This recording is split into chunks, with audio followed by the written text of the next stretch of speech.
In today's Africa, as in ancient times, the drum is used for communication. It is used for passing information and also for entertainment at social gatherings. The African drums was called to duty as over 450 delegates from 24 African countries and from 50 other nations gathered in Mountain House, the International Conference Center of Initiatives of Change. The conference aimed to facilitate an honest and productive dialogue for a well-governed and corrupt-free Africa. The enduring image of post-colonial Africa depicts some heart-breaking realities. Many questions that Africans and other observers of the Africa scene want answers to include: can Africa feed itself and offer health security to its citizens? Does Africa have the human and financial capacity to develop the structure needed for sustainable development? Is there a solution to corruption and bad governance? Participants included policymakers, diplomats, traditional rulers, academics, women leaders, grassroots activists, youths from Africa and the diaspora, as well as their counterparts from other parts of the world. Grüß Gott. As president of Initiatives of Change International, I have the honor, ladies and gentlemen and dear friends, to open the Agenda for Reconciliation Conference on an honest dialogue for a clean and just Africa. Gathered here in this unique conference center of Mountain House, where people of all continents, cultures, nationalities, beliefs and religions work together toward change, locally and globally, by starting with change in their own lives, wishing to work with the assistance of the Almighty for healing the wounds of history, where cultures and civilizations meet. We cannot live in isolation. We are part of the world, and we have to look at the world and to appreciate constantly the actuality of the international situation.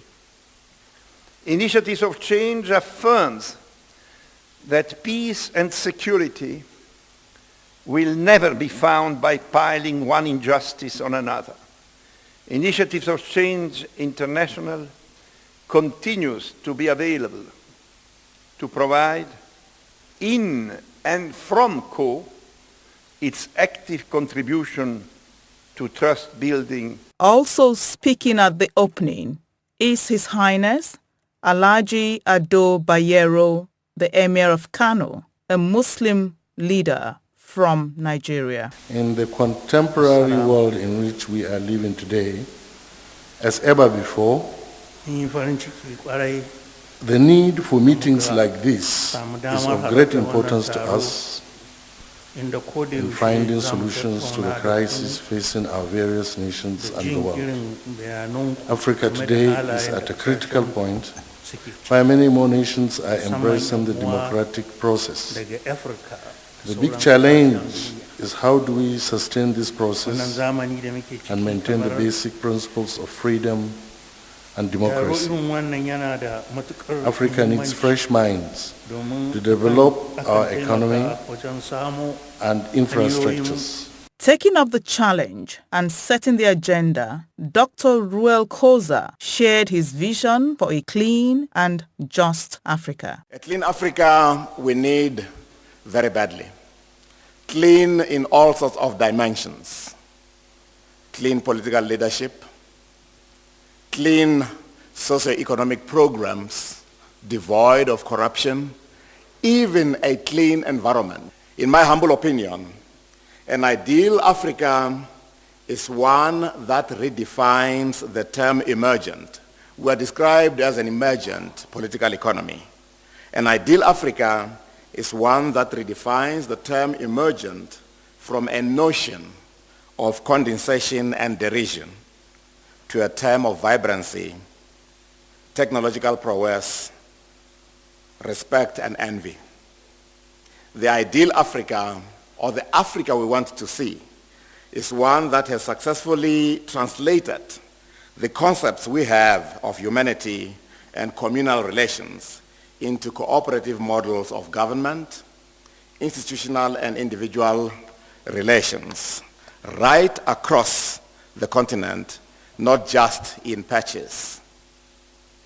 The intellectuals of this Africa that we would like to see in place should be nurtured by native founding principles and a spirit of insatiable inquiry. The Africa we want to see stands for decency and humanness. It convinces its sons and daughters in the diaspora that they should lend their weight to continental development and hold their hearts and heads high as representing the great name of Africa. That is the picture many Africans hope for, but there is a gap between the ideal Africa and the realities on the ground. The deputy to the papal nuncio to the United Nations in Geneva, Monsignor Fortunatus Nwachukwu, outlined some of these realities. Wars, massacres, rapes, famines, sicknesses, indolence, corruption, poor governance, and so on. The despair and a sense of hopelessness in living in poverty and the challenge of dealing with the scourge of corruption was captured by Lucy Keckler of the Swiss chapter of Transparency International. And I tell people that I work on issues of corruption, and especially when I say that I also work in Africa, which is conventionally known by its destitution, by its poverty, by conflict. What I get is this overwhelming sense of powerlessness. People either scoff at me or they are apathetic. They say, but that's just the way it is. You will never get rid of corruption. Antonio Guterres, the United Nations High Commissioner for Refugees, spoke with characteristic openness and honesty on the challenges Africa faces, giving Liberia as an example. In Liberia, there are about 30 doctors for the whole country. In Liberia, a teacher has a salary of $20 per month, less than $1 per day. In Liberia, the capital, Monrovia, has no running water, no electricity, no sewage system, no garbage collection. In Liberia, the members of government have practically no salaries. Dr. Chris Landsberg, director of the South African Center for Policy Studies, called for more attention to be given to conflict resolution and post-conflict reconstruction of war-torn countries. What the DRC in Liberia and Sierra Leone and many countries on our continent will suggest to you is that post-conflict reconstruction is absolutely vital for us in Africa. We have to become more serious about trying to prevent countries from relapsing into conflict once we've entered peace deals. So the continent, the new architecture places a huge emphasis on post-conflict reconstruction. Guterres condemned the marginalization of Africa. When the tsunami happened, you have a massive financial support to all operations in the tsunami. But if you look at the Democratic Republic of Congo, you have people dying for artificial reasons in numbers that correspond to a tsunami every 6 months. But there is no impact in the global media every 6 months corresponding to the impact that existed about the tsunami.